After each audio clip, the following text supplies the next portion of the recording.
로마서 7장의 오늘 본문을 읽는 성도들 중에는 당황하는 분들이 있을 수 있습니다. 로마서를 기록하는 통로가 될 정도로 성령님께 사로잡힌 사도 바울이 자신의 상태에 대해 고백한 것이라고 믿기 어려운 표현들이 나오기 때문입니다.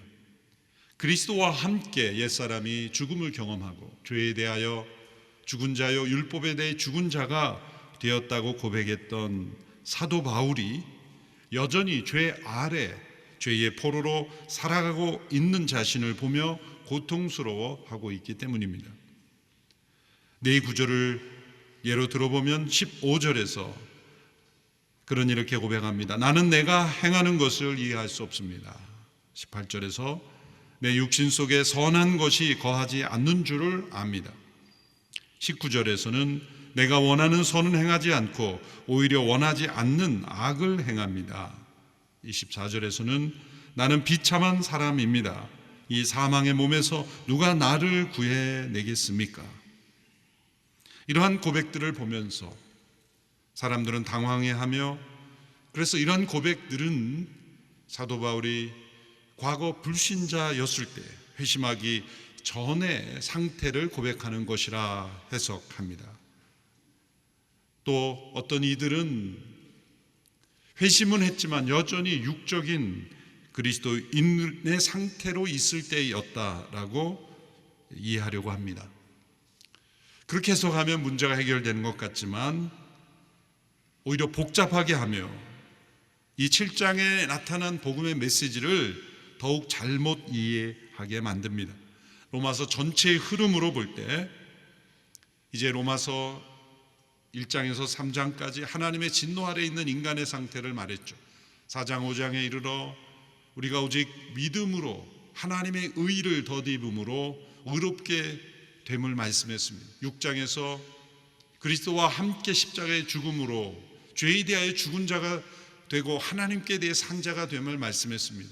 7장에 이르러서는 그 죄에 대해 죽은 자가 됨으로 율법에 대해서도 죽은 자가 된다고 말했습니다. 그런데 7장 후반부에 이르러 다시 1, 2장에 나타난 불신자의 상태, 하나님의 진노 아래에 있는 그 상태로 다시 되돌아가 설명한다는 것은 논리의 흐름으로 맞지 않습니다. 그리고 무엇보다도 본문에 나타난 중요한 근거들이 있습니다. 우선적으로 문법적으로 보면 13절까지는 과거 시제를 사용하다가 7장 14절 이후부터 현재 시제를 사용했습니다. 헬라어는 매우 정교한 언어이고 특별히 시제가 중요한데 14절부터 현재 시제를 그가 사용했다는 것은 이 로마서를 기록할 당시의 사도 바울의 상태를 고백하는 것입니다. 22절에 보면 이러한 표현이 나오죠. 내 속사람으로는 하나님의 법을 즐거워하지만, 여기서 속사람은 이원론적으로 인간의 몸과 영혼을 분리하는 속사람이 아니라 성령으로 거듭난 성도들 안에 새 생명으로 인하여 태어나는 새 사람을 일컫는 말이죠. 그 속사람이 하나님의 법을 즐거워한다. 불신자가 하나님의 법을 즐거워한다고 표현할 수 있을까요? 이것은 거듭나지 않은 사람에게서는 나올 수 없는 표현이죠. 21절에 보면 선을 행하기 원하는 나에게 라고 했습니다. 선한 것을 향한 강한 열망과 의지가 있습니다. 비록 원하는 대로 선을 행하지는 못할지라도 선에 대한 강한 열망이 있습니다. 또 16절에 보면 내가 원하지 않는 것을 행한다면 나는 율법이 선하다는 것을 시인하는 것입니다. 이 율법이 선하다는 것이 바로 내 안에 있는 이러한 갈등, 모순, 이러한 문제가 율법이 선하다는 증거라는 겁니다. 우리가 로마서 1장 1절에서 14절 지난주 7장 1절 14절 지난주 본문에서는 율법과 우리와의 관계, 죄와 율법을 통한 우리와의 관계를 설명했죠. 율법은 죄를 드러나게 하고 죄를 죄되게 하고, 그러나 율법이 죄는 아니다. 율법은 선한 것이지만 능력은 없는 것이다. 우리가 죄인이라고 규정해 주지만 죄로부터 건져줄 능력은 없다. 의의가 무엇인지 그 기준은 알려주지만 우리를 그 수준으로 끌어올릴 능력은 없다. 우리 안에 있는 이 갈등은 율법으로 인해 의가 무엇인지, 하나님의 뜻이 무엇인지를 알며 우리가 그 수준에 도달하지 못하기 때문에 일어나는 갈등이기 때문에 율법이 선하다는 증거이다 라고 말하고 있는 것입니다. 이것은 로마서가 계속해서 7장까지 흘러온 논리적 흐름의 연장선에서 있다는 것을 알 수가 있습니다. 23절에서 바울이 내 지체 안에 있는 죄의 법에 포로로 잡아가는 것을 본다, 이런 표현을 그가 항상 죄에 대해 패배하고 죄악 가운데 살아간다는 의미가 아니라 그는 영적인 눈으로 자기 안에 있는 이 죄가 자신을 어떻게 공격해오며 자신을 어떻게 사로잡으려 하는 그 실제를 영의 눈으로 바라볼 수 있었기에 이런 표현을 쓰는 거죠. 항상 반복해서 죄를 진다는 뜻이 아닌 것입니다. 그렇다면 앞서 말씀드린 사도 바울의 고백이라고 보기 어려운, 내가 행하는 것을 이해할 수 없다, 내 안에 선한 것이 거하지 않다, 원하지 않는 악을 행한다, 나는 비참하다, 사망의 몸이다 라고 하는 이 고백을 어떻게 이해해야 할까요? 이것은 탄식입니다. 성도가 거룩함에 더욱 이를수록 나타나는 탄식입니다. 우리가 하나님 앞에 더욱 거룩해지면 거룩해질수록 이러한 탄식이 나옵니다. 거룩함에 이를수록 우리는 우리 자신의 죄를 더 깊이 보게 되고 더 예민하게 보게 되고 더 세밀하게 보게 되기에 내 안에 있는 이 죄의 실체에 대하여 하나님 앞에 더 가까이 나아갈 때 느끼는 그러한 탄식과 간구인 것입니다. 이것은 성령의 역사가 일어나지 않고는 결코 경험할 수 없는 것입니다. 내가 무엇을 원하고 무엇을 원하지 않고, 내가 원하는 것은 선인데 원하지 않는 일을 행하고 있는 나 자신, 그것을 분명히 볼 수 있고, 그로 인하여 나 자신의 비참함, 사망의 몸과 같은 자신의 실상을 보고 하나님 앞에 탄식하며 나아가는 것은 성령의 역사로 인해서 죄를 자각한 그리스도인의 탄식인 것입니다. 우리 성도님들 가운데 혹 가끔 구원의 확신으로 고민하는 분들이 있습니다. 신앙생활을 하면서도 내가 과연 구원 받았을까, 그런 고민이 있는 분 계시죠. 제가 하나님이 아니기 때문에 제가 개런티하진 못하지만 그런 분들 되게 구원 받으신 분이에요. 왜요? 구원받지 못한 사람은 그런 고민 자체가 없어요. 구원에 관심이 없어요. 내가 구원 받았을까 받지 못했을까 고민이 없어요. 불신자들은 그런 고민이 있다는 자체가 구원받았을 가능성이 높은 분이에요. 그런 고민을 통해서 확신에 이르기도 하죠. 종교학자 마틴 루터도 이런 글을 남겼습니다. 의로운 성인들은 동시에 죄인이다. 그들은 그리스도를 믿기 때문에 의롭다. 그리스도의 의가 그들을 덮고 그리스도께서 그들의 죄를 담당하시기 때문이다. 그럼에도 그들은 죄인이다. 왜냐하면 그들은 율법을 온전히 지킬 수 없으며 죄의 갈망이 없는 존재가 아니다. 그들은 의사의 진료가 필요한 아픈 사람들과 같다. 그들은 심각하게 아프지만 오직 소망 안에서 건강하다. 점점 더 나아지기 시작하는 한 그들은 나아지고 있는 것이다. 즉 그들은 건강해질 것이다. 그러므로 7장에 나타난 이 바울의 고백은 죄에 대하여 죽고 율법에 대해 죽은 자로서 거룩한 구원에, 약속된 구원에 이르고자 하는 성도의 거룩한 탄식인 것입니다. 아브라함 칼퍼라는 화란의 신학자도 말하기를, 만일 우리가 거듭난 이후에 곧바로 완전한 거룩을 이루었다면 이러한 연약함, 탄식은 필요 없을 것이다. 반대로 말하면 우리가 거듭난 직후에 완전한 거룩에 이르지 못했다면 우리 모두는 바로 이러한 거룩한 탄식을 경험하게 된다는 거죠. 오히려 이러한 탄식이 없는 것이 문제요, 의심이 되는 것입니다. 사도 바울은 자신이 더욱 거룩함에 이를수록 자신의 더 깊은 죄를 보고 탄식하고 간구하고 있는 것입니다. 사도 바울의 여러 서신서들을 시간 연대순으로 배열해 놓고 초기의 자신에 대한 고백과 후기의 자신의 고백을 비교해 보면 뚜렷한 특징이 나옵니다. 그것은 자신이 더 죄인이라는 것을 고백하고 있다는 겁니다. 가장 먼저 쓰셨다고 하는 고린도전서, 학자들마다 견해가 있습니다만 초기인 것만은 분명해요. 고린도서를 보면 그는 자신을 이렇게 말합니다. 사도 중에 지극히 작은 자다. 사도들과 비교해서 자신을 지극히 작은 자라 말합니다. 그런데 비교적 후기에 쓰여진 목회서진의 자신에 대한 고백을 보면 나는 죄인들 중에 괴수이다. 가장 심각한 죄인이다. 그러면 사도 바울이 사역 초기부터 사역 말기로 갈수록 더 심각한 죄를 많이 져서 그런 고백을 했을까요? 분명 아닐 겁니다. 그런데 왜 그렇게 고백하죠? 죄에 대한 민감성이 더 깊어졌다는 거죠.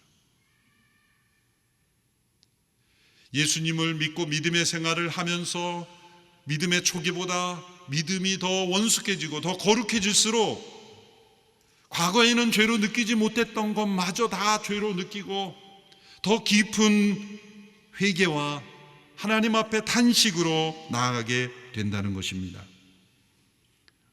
죄 가운데 있는 인간의 비참한 상태를 더 깊이 깨닫고 우리에게 주어진 이 은혜 아래 있는 성도들이 성령 아래 더욱 거하기를 갈망하게 된다는 거예요. 그래서 이 거룩한 탄식은 이렇게 정의할 수 있어요. 이것은 은혜 아래 있는 자들이 성령 안에 있기를 갈망하는 것이다.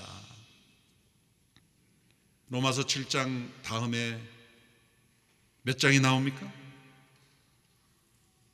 8장이 나옵니다. 8장은 성령 안에 있는 성도들의 안전과 확신과 능력을 말해요. 7장의 탄식은 마치 메마른 땅에 8장의 성령의 단비가 내리듯이 이러한 갈급함, 이러한 간절함, 이러한 곰핍함, 이러한 탄식 이후에 성령님의 충만한 은혜를 경험하는 것을 시각적으로도 보여주는 것이죠. 그러므로 이 7장에 바로 이 부분에 거룩함에 이르기를 사모하며 죄와 싸우며 믿음으로 하나님이 주신 은혜를 더 누리기를 원할 때 우리는 성령님을 갈망하게 된다는 겁니다. 성령님이 그 일을 위해서 오셨기 때문이죠. 이 성도의 거룩한 탄식 가운데 나타난 중요한 진실들이 있습니다. 첫째는 우리의 원함 자체가, 우리의 소원 자체가 행함은 아니라는 것이죠. 15절 19절에 이렇게 되어 있습니다. 내가 원하는 것은 행하지 않고 오히려 증오하는 것을 행한다. 19절에서 내가 원하는 선은 행하지 않고 오히려 원치 않는 악을 행한다. 사람들은 자신에게 선한 소원이 있으면 자신이 선한 사람이라고 생각하고 싶어 합니다. 그러나 원함 자체가 행함은 아닙니다. 그러한 소원조차도 없는 사람들하고 비교해서는 더 낫지 않겠는가라고 생각하고 싶지만 행함이 없다는 면에서는 동일한 것입니다. 가장 진실한 소원도 행함이 없으면 그것은 아무 열매 없는 것이기 때문이죠. 원함, 소원 자체가 내가 의로운 삶이라는 증거는 되지 못합니다. 행함의 열매에 이르지 못한다면 여전히 우리는 죄의 법의 포로로 살아가고 있는 것입니다. 왜? 원함은 있지만 행함으로 나타나지 못할까요? 오늘 본문에 그 이유가 나옵니다. 그것은 이 죄의 세력이 우리의 소원, 우리의 원함보다 더 강력한 세력이기 때문이라는 겁니다. 우리가 죄에 대하여 죽은 자가 되고 율법에 대해 죽은 자가 되었다는 것이 저절로 우리가 죄를 짓지 않을 수 있는 사람이 되었다는 뜻이 아니에요. 믿음으로 싸워야 하는 것이고 약속을 주장해야 되는 것이고 의의 종으로 자신을 드려야 되는 것이고 하나님께 대해 산 자로 자신을 의의 무기로 드린 만큼 우리는 그 은혜를 누리는 겁니다. 그런데 그 은혜를 누릴 때 죄는 호락호락 우리에게 내어주지 않습니다. 우리를 내어주지 않습니다. 마치 이스라엘 백성들이 애굽에서 나올 때 바로가 완강히 거부했고 10가지 재앙을 받았지만 그래서 어쩔 수 없이 내어줬지만 또 백성들을 뒤쫓았죠. 바로의 군대가 홍해 바다에서 다 수장될 때까지 그는 완강하게 뒤쫓았습니다. 이것은 무엇을 의미합니까? 죄가 언제까지 우리를 따라옵니까? 천국문에 이르도록 따라온다는 겁니다. 결코 쉽게 우리를 내어주지 않습니다. 바울이 오늘 본문에서 2차례나 이렇게 말합니다. 내가 원치 않는 것을 행하는 것은 자신이 아니라 내 안에 있는 죄다. 이것은 나쁜 잘못을 해놓고 이건 내가 한 게 아니라 내 속에 있는 죄가 행한 거야, 이렇게 자신을 변명하는 표현이 아닙니다. 그렇게 오해할 수가 있죠. 그런 표현이 아니라 나는 이런 존재이다, 나는 원함은 있으나 행함에까지 이르지 못하는 연약한 존재라는 판결을 내리는 겁니다. 그렇다면 무엇이 우리에게 필요합니까? 우리의 원함보다 죄의 세력이 더 강한 세력이라면 결코 소원하는 것, 선한 것을 원하는 것, 선한 것을 소원하는 것에 머물러서는 안 돼. 그 무엇이 더해져야 합니다. 그것이 바로 성령의 능력인 거죠. 성령님께서 바로 그 일을 위해서 오셨습니다. 우리가 죄와 싸워 이길 수 있도록, 그리고 성령 안에서 우리에게 주신 은혜를 충만히 누릴 수 있도록 돕는 자로, 보혜사로 우리에게 오셨습니다. 늘 가까이 있으므로 우리에게 힘 주시고 능력 주시기 위해서 오신 것입니다. 그래서 로마서 7장 이후에 8장에 이 성령의 충만한 은혜에 대한 약속이 우리에게 주어진 것입니다. 두 번째는 우리 자신은 자신을 모른다는 겁니다. 7장 15절의 말씀, 나는 내가 행하는 것을 이해할 수 없습니다. 내가 행하는 것을 나는 모른다. 이것은 자기에 대해서 무지하다는 뜻이 아니죠. 우리가 하나님을 아는 만큼만 우리 자신을 알 수 있습니다.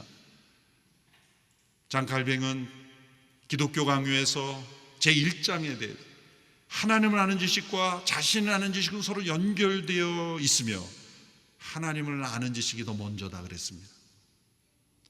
세상의 일반 종교는 자신을 가만히 들여다보면 그 속에 하나님이 있다, 이런 말을 맞는 것처럼 하지만 틀린 말이죠. 우리 자신을 아무리 들여다봐야 거기서 하나님을 온전히 알 수 없어요. 우리 자신도 알 수 없습니다. 그런데 하나님을 알게 되면 우리 자신을 알게 됩니다. 그리고 내가 얼마나 모순된 존재인지를 그때 알게 되죠. 죄가 우리의 영과 혼과 육을 얼마나 분열시켜 놓았고 우리의 영과 혼과 육을 얼마나 망가뜨려 놓은지를 하나님을 알고서야 알게 되죠. 예수 그리스도를 만난 이후에야 우리는 우리의 영혼 육이 얼마나 파괴되어 있고 망가져 있는지를 알게 되고 우리의 영혼이 분열되어 있다는 것을 그때 알게 되는 겁니다.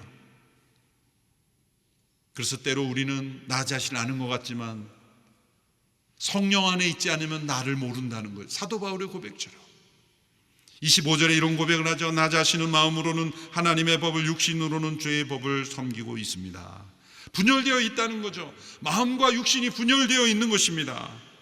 육신은 옛사람의 영향력, 옛자의 영향력을 따라 살아가기로 하고, 그러나 내 마음은 성령으로 거듭난 새 사람을 따라 살기를 원해. 이렇게 분열되어 있는 모습, 이것은 인간을 이원론적으로 본다는 게 아니라 거룩함을 이루어갈 때 우리 안에 끊임없는 이 내적 싸움이 존재한다는 것이고, 때로는 내가 어느 편에 서야 진짜 하나님 편에 서는지를 알지 못하는 때도 있을 수 있다는 거죠.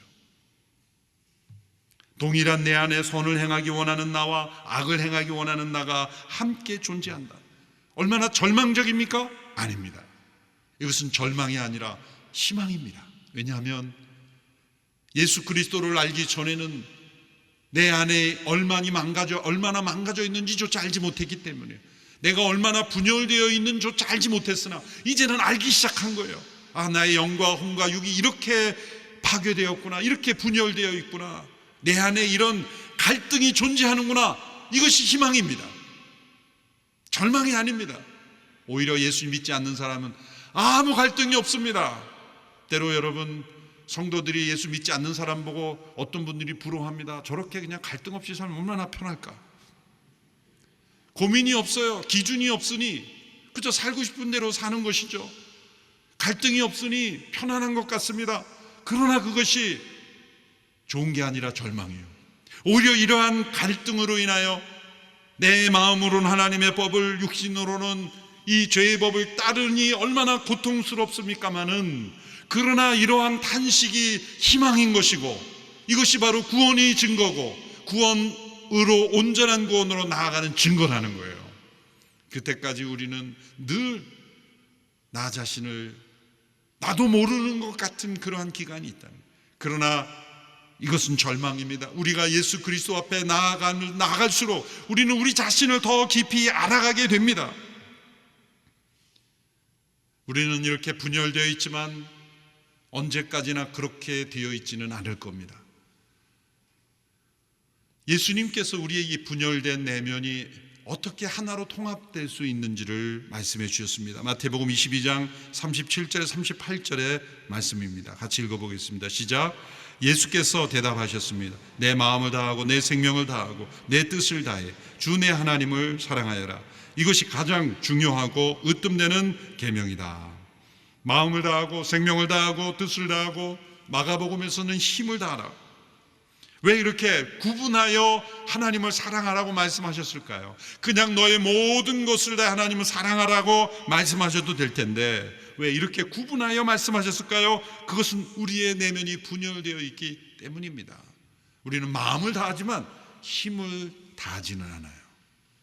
뜻은 있지만 생명은 다하지 않아요. 이렇게 우리는 내면이 파괴되고 분열되어 있기 때문에 나도 나 자신을 모르는 인생이 되는 겁니다. 그러나 이것이 어떻게 하나 될 수 있을까요? 하나님을 사랑하는 목적으로 하나 될 수 있다는 거예요. 그것이 온전한 인간, 온전한 구원받은 영혼으로 나아갈 수 있다는 겁니다. 일은 우리 자신의 힘으로 불가능합니다.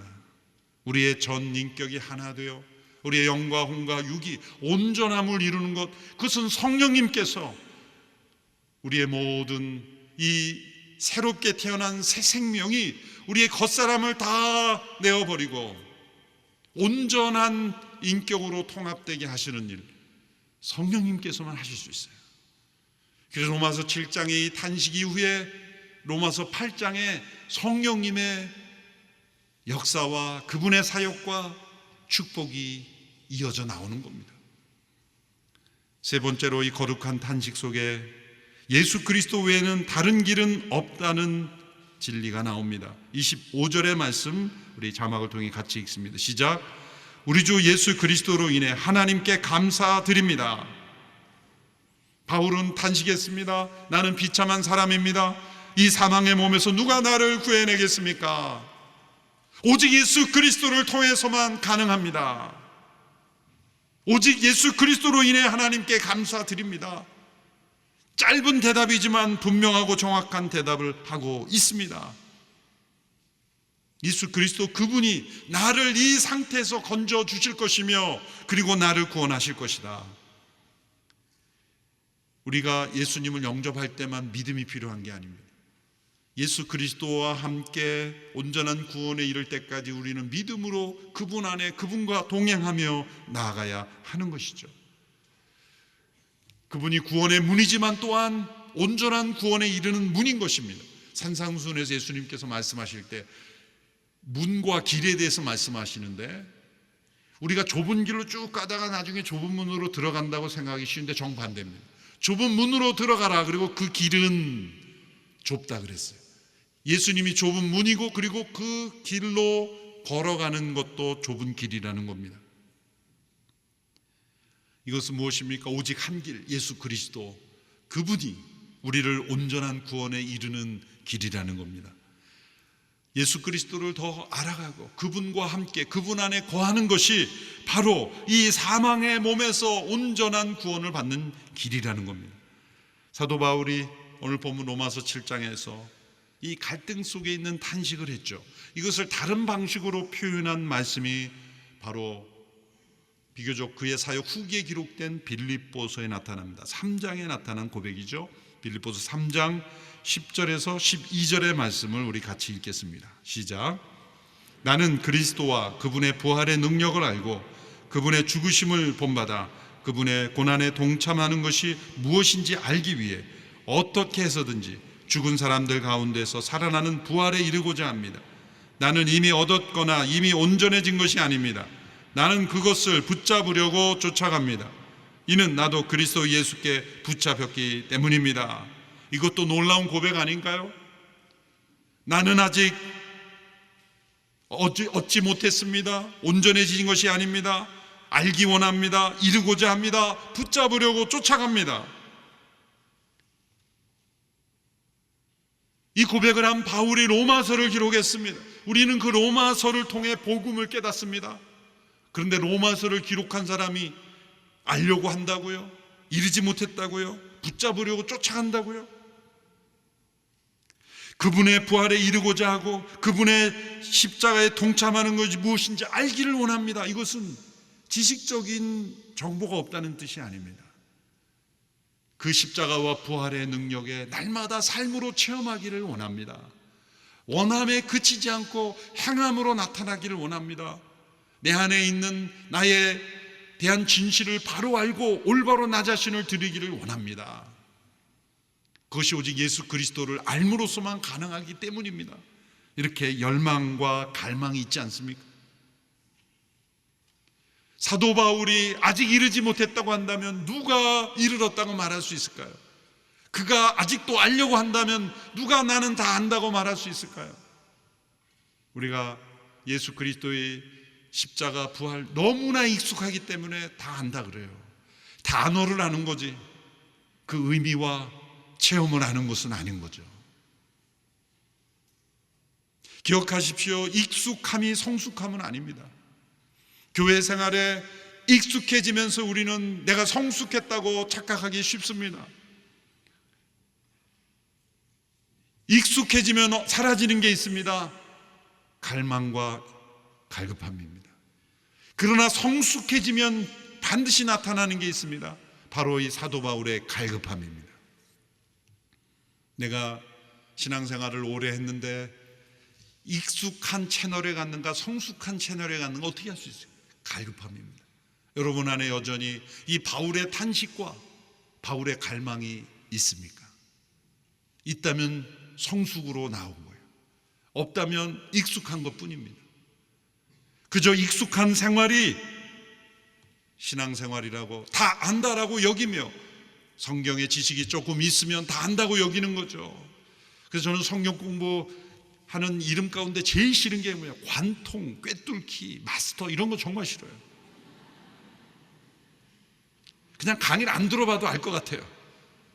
어떻게 저렇게 교만한 이름을 짓는가? 역사 이후로 성경을 꿰뚫은 사람 없어요. 성경에 꿰뚫린 사람만 있을 뿐이에요. 성경을 마스터했다. 지식으로서는 다 암송하고 시험 봐도 다 100점 맞을 수 있죠. 그러나 소원이 행함은 아닌 거죠. 사도 바울의 이 겸손, 그리스도의 십자가 부활의 능력을 알고 그분의 고난에 동참하는 것이 무엇인지 알기 위해 부활에 이르고자 한다. 붙잡으려고 쫓아간다. 언제까지? 천국문에 이르도록 쫓아가는 겁니다. 이것이 성숙입니다. 성숙은 완전함이 아니라 완전함을 향한 간절한 갈급함이죠. 그 출발이 어디입니까? 로마서 7장의 탄식이. 이러한 탄식이 있는 사람은 간절함을 향해 나아갑니다. 탄식이 없는 사람은 조금 알면 나는 이루었다. 무엇이니 나에게 물어보라. 그렇게 교만에 빠지는 거예요. 익숙하면 갈급함이 없이 교만함에 찾아오게 되는 거죠. 이미 우리에게 이러한 구원의 약속이 있지만 이 구원은 우리가 이루어가는 과정 속에 있습니다. 이것도 믿음으로 우리가 이루어가는 것입니다. 오늘 본문에 나타난 이 거룩한 성도의 탄식이 우리에게 있게 되기를 바랍니다. 우리는 모두 은혜 아래에 있습니다. 그런데 우리는 성령 아래에 들어가야 하는 거예요. 성령의 능력과 권능 아래에 들어가야 하는 것이에요. 그래야 이 은혜가 우리에게 은혜로 누려지는 거죠. 원함이 아니라 행함으로 나아가게 되는 거예요. 나의 분열된 모습을 알고 통합된 인격으로 하나님 앞에 나가게 되는 거죠. 오직 예수 그리스도 그분을 더 깊이 알고자 하는 사도 바울의 간절함이 우리에게도 있게 되는 것입니다. 그래서 이 로마서 7장의 탄식이 이제 8장의 성령님에 대한 사모함으로 나아가게 되는 것입니다. 다음 주를 기대하십시오. 로마서 8장의 말씀을 통해 하나님의 큰 은혜가 임하게 되기를 축원합니다. 기도하겠습니다. 하나님 아버지, 성도의 거룩한 탄식을 보며 우리에게도 이러한 탄식이 있게 되기를 간구합니다. 죄인 줄도 모르고 우리 자신의 분열된 모습도 모르며 그저 원함을 행함이라 착각하며 살아가는 인생이 되지 않게 하옵소서. 더욱 갈급한 갈망하며 추구하며 붙잡으려고 따라가며 쫓아가는 예수 그리스도 그분과 동행하기를 더욱 갈망하는 저희들이 되게 하여 주옵소서. 예수님의 이름으로 기도하옵나이다. 아멘.